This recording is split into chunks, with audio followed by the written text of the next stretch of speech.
Good morning, good afternoon, good evening, YouTubers. This is Jerry Diamond with How to Get Out of Babylon. And I've got a visitor here, so it's been hectic. Rock from Colorado's visiting, and so he's been going through his stuff and getting ready to go look for land. And we've been looking at a few properties. He's been looking at ones from Homestead Crossing. There's several companies that sell land, owner finance, no credit check. Ozark land is like nothing down. They don't nothing. You don't have to make a down payment. Well, that sounds good, and it may all be well and good in a sense, but you got to have enough down that you have a commitment to it. If you don't pay anything down and you're barely making $200 a month payment, then all these companies pretty well know that you're not going to be able to continue to make the payments. And when you see one with a cabin on it, or you see one had this done or that done, or somebody left a trailer behind, or 3 or 4 buildings like that 57 acres from Instant Acres, there's reasons for that. They couldn't keep up with the payments, et cetera, et cetera, et cetera. They move on. Somebody else buys it. They move on. Somebody else buys it. They're making money.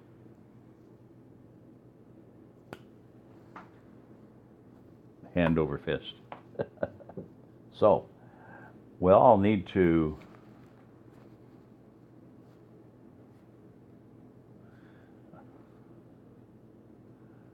hopefully everybody can figure out what that means. That means to do a delicate operation and hear the loud pop of an autocranial rectal extraction. So, figure that one out. Okay, anyway. Now, I'm going to keep harping on this. I mean, if we could get just one place to start off. Rock's here. He wants to buy land while he's here, and I understand. And he's got a lot of parameters and a lot of, he's got his own things that he wants to, he wants to see. So,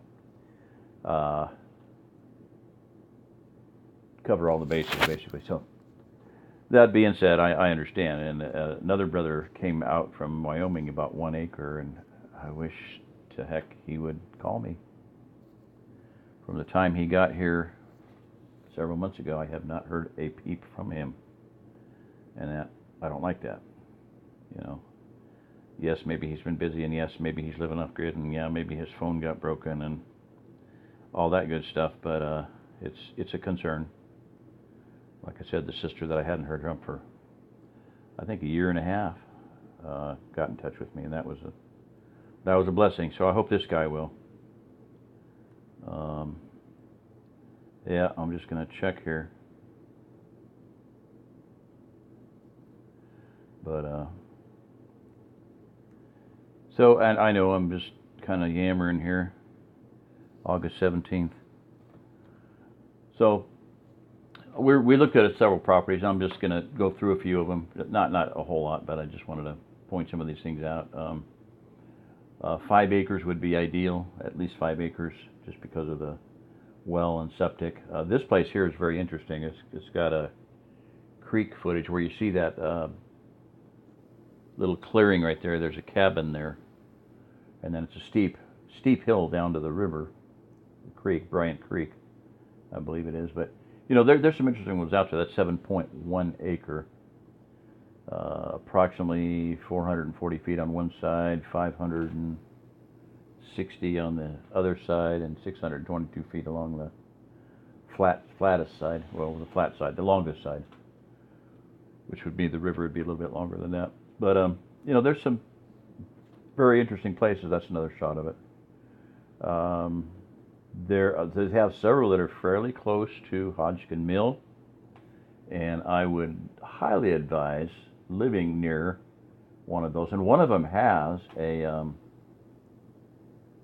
a different one there, 3 acres and 3.2 acres. Now the problem with those is that Rock doesn't want to get into is the issue of possible governmental control with septic tank and whatnot.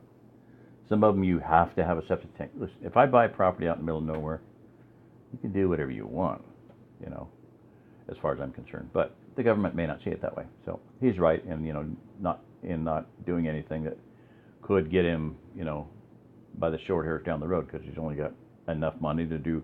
This is another thing: make your choice correct the first time. Which that's why I advise. I like a lot of like people to move, get here, get your feet on the ground, get your boots on the ground, and do some exploring on your own. And that's what he's here to do. So that's good.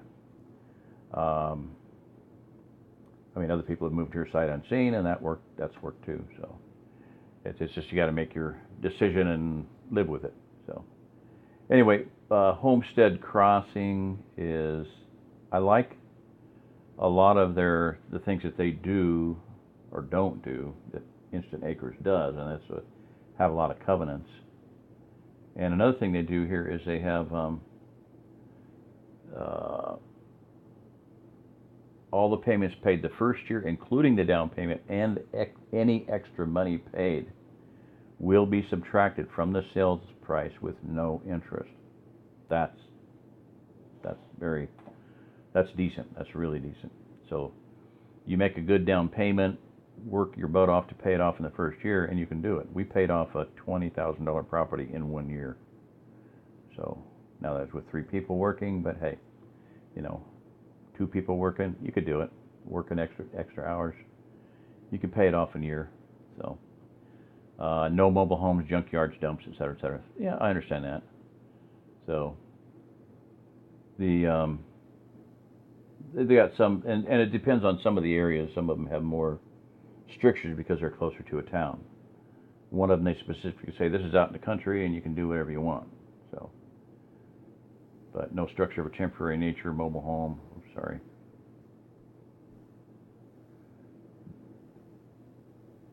Basement, tent, garage, barn, outbuilding shall be used as a residence for more than 1 year. Okay, you're not supposed to do anything